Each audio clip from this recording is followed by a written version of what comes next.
Goeiemôre julle, dis Sondagoggend en ons het die wonderlike voorreg om nog 'n dag te kan leef, nog 'n dag deel te kan wees van ons God gegewe doel, nog 'n dag bouers in God se koninkryk te kan wees.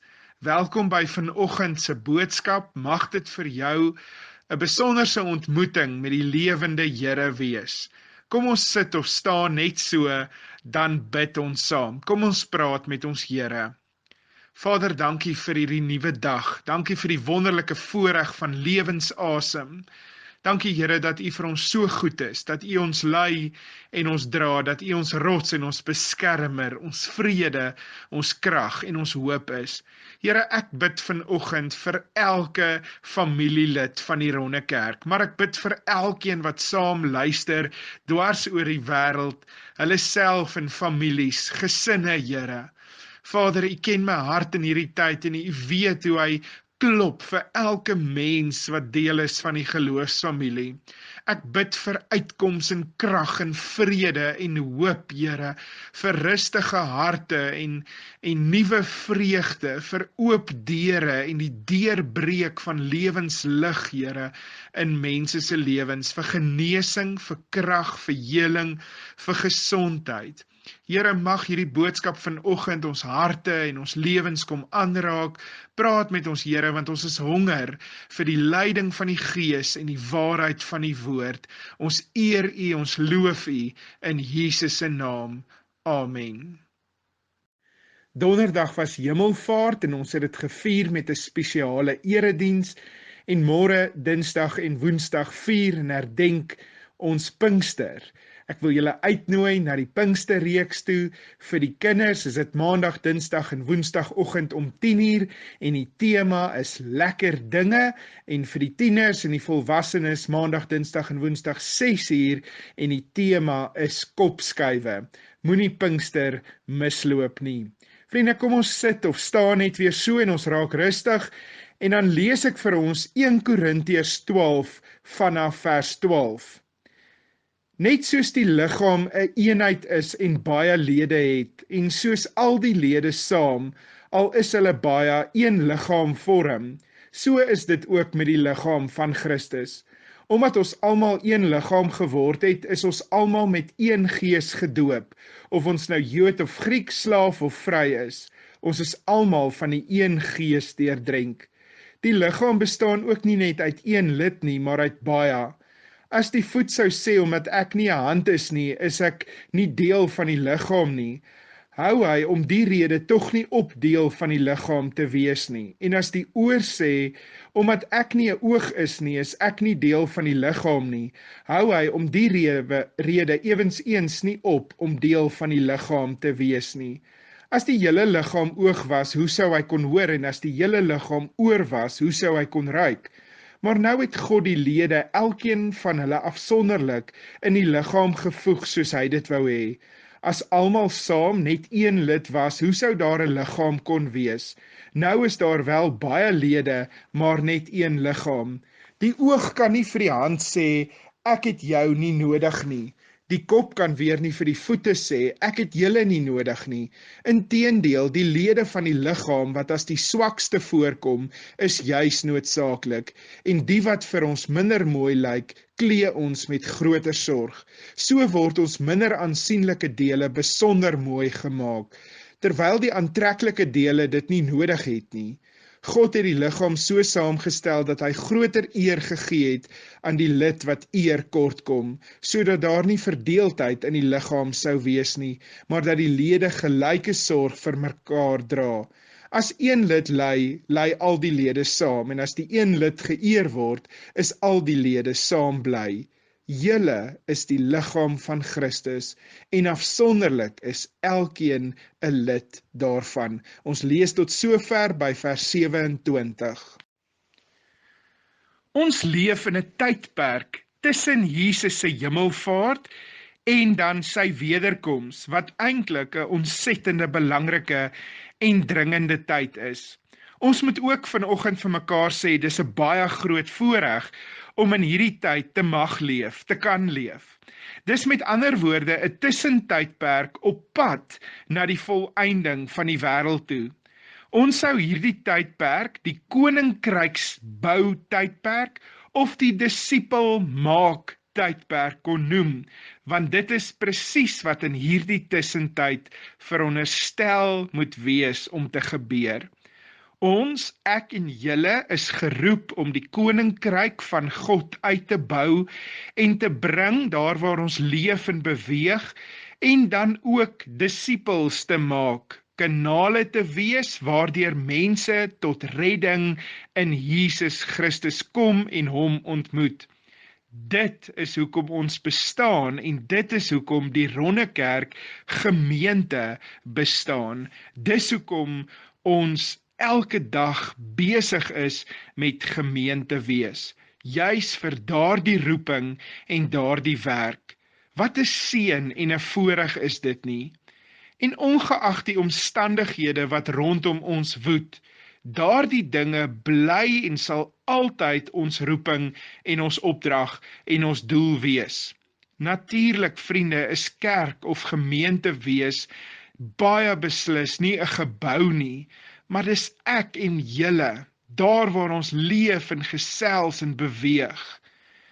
Maar om as geloofsfamilie saam 'n gemeente te kan vorm en uitmaak, is niks anders as groot genade en seën en 'n voorreg nie. Eintlik is dit niks wat ons reg doen of gekies het om te doen nie. Eintlik is dit niks menslik nie, maar is dit God wat ons vir 'n bepaalde doel en opdrag bymekaar bring. Die gemeente en die geboue en die fasiliteite en die strukture en die byeenkomste is ook nooit die doel nie, maar alles middele tot die groot doel. Eredienste en opleiding en kursusse en groepe en Bybelstudies en wat nog alles is nie die doel nie, maar alles middele en opleidings of toerustingsgeleenthede tot hierdie groot goddelike doel. Predikante en kerkrade en personeel is middele tot die doel. Bedieninge en aksies en geleenthede is middele tot die doel. Geld en goedere is middele tot die doel. En daar is nie een of twee wat verantwoordelik is as die verantwoordelike, aanspreeklike persone in 'n gemeente nie. Gemeente wees is ons almal, ieder en elk, se voorreg en se verantwoordelikheid, sê hierdie Korintiërs teks. Ons moet saam besorg wees en saam dra, saam opgewonde wees, saam werk, saam huil, saam dink, saam doen, saam commit om saam te werk tot die doel van die gemeente, tot die doel van God se koninkryk en disipel maak. En al dink ons partykeer dis 'n las of al klink dit soos 'n las, is dit baie beslis nie. Dis 'n voorreg want dis 'n goddelike roeping op elke gelowige se lewe. Wanneer ek en julle begin praat oor die doel, dan is die beginpunt altyd die koninkryk, wat natuurlik gaan oor die redding van mense en die herlewing van mense in Jesus Christus. Dit behels die verkondiging van die Bybelse boodskap op direkte en indirekte wyses, deur woorde en deur dade. En elke liewe een, klein en groot, kan dit doen, kan daarby betrokke wees. Dis hoekom gemeentes ook predikante beroep om dit self te doen, maar natuurlik om die toerusting en opleiding of leiding te verskaf en te bemagtig, sodat elke lidmaat betrokke kan wees by die groot doel. Dis maar die rede vir die samekomste en eredienste en byeenkomste. Tog nie slegs vir ons eie voordeel en groei en bemagtiging nie, maar vir die groot doel van God se koninkryk en disippels maak. Van ons as predikante af se kant gaan elke stukkie kosse uitdeel met die uitdeel van die evangelie ook gepaard. Elke stukkie berading en elke stukkie krisishantering en elke stukkie mentorskap en elke stukkie lewensafrigting en elke besoek wat ons as predikante doen, gaan tot die groter doel. Dit is ons doel, dis ons geroepenheid. Groepe ander gelowiges deel ook kos uit in hierdie tye. Ander gelowe wat Christus glad nie ken nie, deel ook kos uit, is ook met barmhartigheid besig. Maar die vraag is, wat maak ons anders? Wat maak ons met die doel wat God vir ons gegee het? Ons kan nie ons doel agterweë laat en net kos uitdeel nie. Brood sonder die evangelie en die boodskap van Jesus is brood en is goed vir 'n honger maag. Maar brood met die evangelie word lewensbrood en verander lewens. Barmhartigheid met die verkondiging van die evangelie verander lewens. Daaglikse oordenkings en boodskapopnames is toerusting en opleiding tot versterking van ons doel. Barmhartigheid en kos uitdeel is 'n middel tot 'n doel. Ons besorgdheid as gemeente bly die siele en die redding daarvan van mense. Die uitbou en die bring van God se koninkryk op die verskeidenheid van maniere bly die fokus en wil ek sê die sentrum van ons bestaan. Kos op sigself bring nie dit nie, die lewensbrood bring dit. Fisiese brood natuurlik is 'n wonderlike middel tot die doel. Gemeente wees is 'n wonderlike middel tot die doel. Daarom moet ons saam staan om ons gemeente ook te versterk, lees ons in die Bybel en hier in Korintiërs, om mekaar te versterk, ons kerkraad te versterk, ons predikante en ons personeel te versterk, wat daagliks met die groot doel besig is. Ons is nie 'n gemeente vir finansies of vir barmhartigheid of vir groepe of samekomste. Ons is 'n gemeente vir ons goddelike doel. Al daardie dinge is wonderlike middele tot daardie doel. 'n Gemeente is 'n hartklop, 'n vuurvulkaan, 'n ligtoring, 'n fakkel, 'n lewensbron, 'n lewenssentrum vir sy omgewing, vir sy dorp, vir die land, vir die wêreld.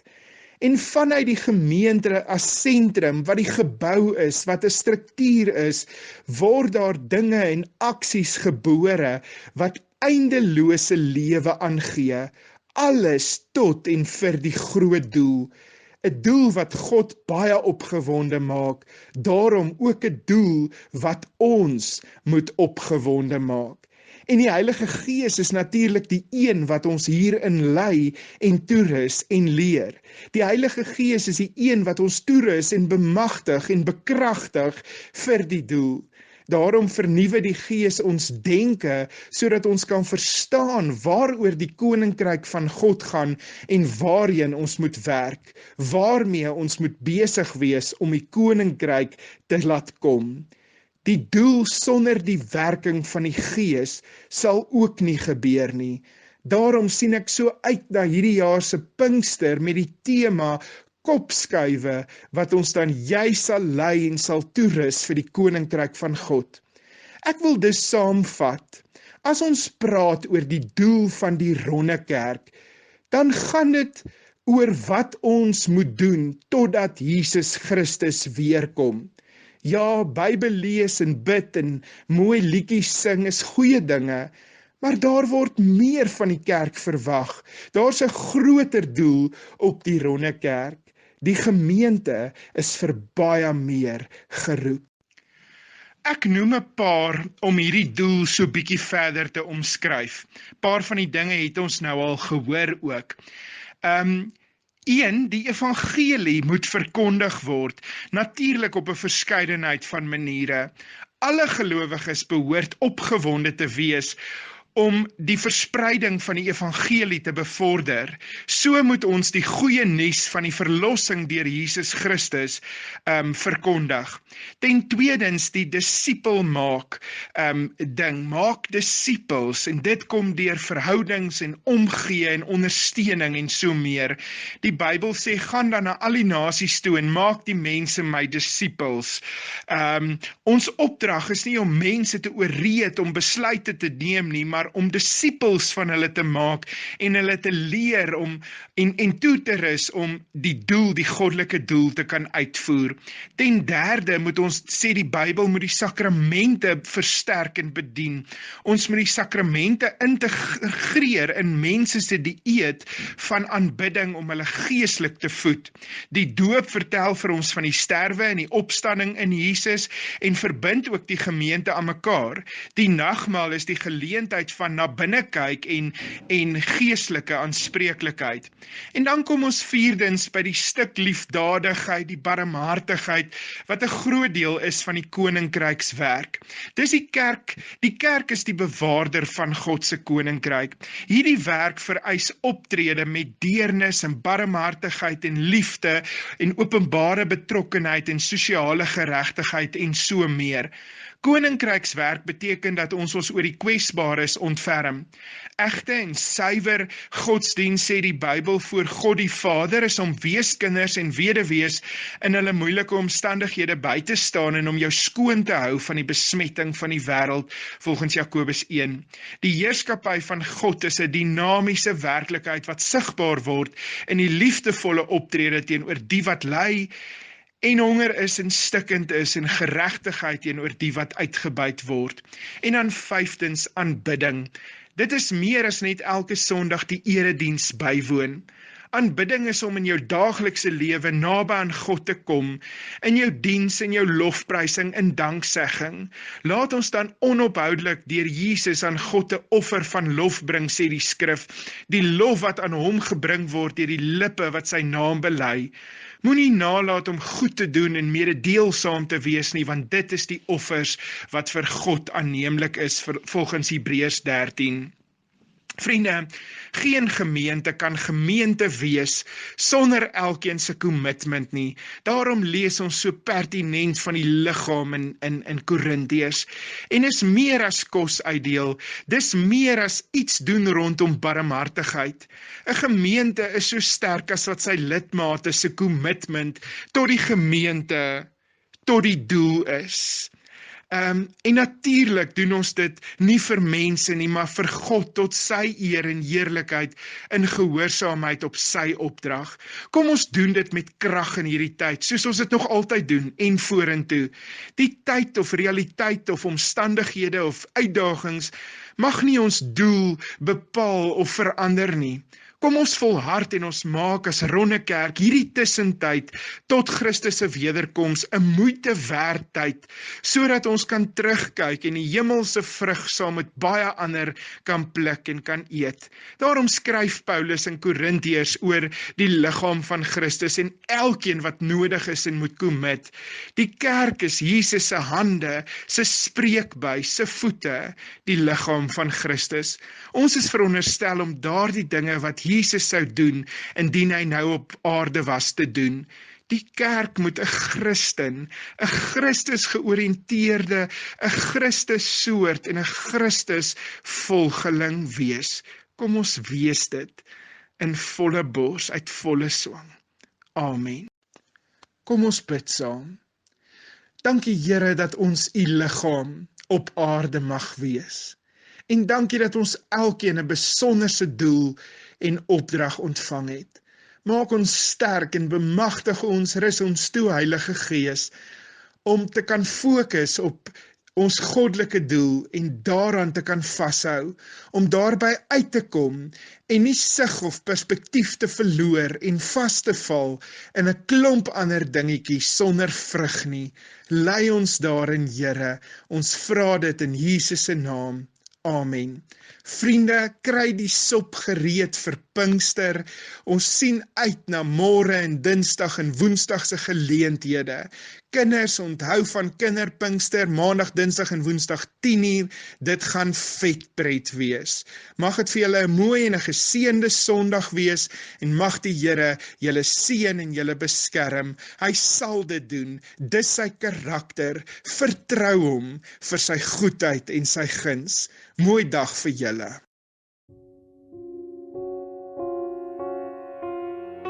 Well, I called your name a long time ago,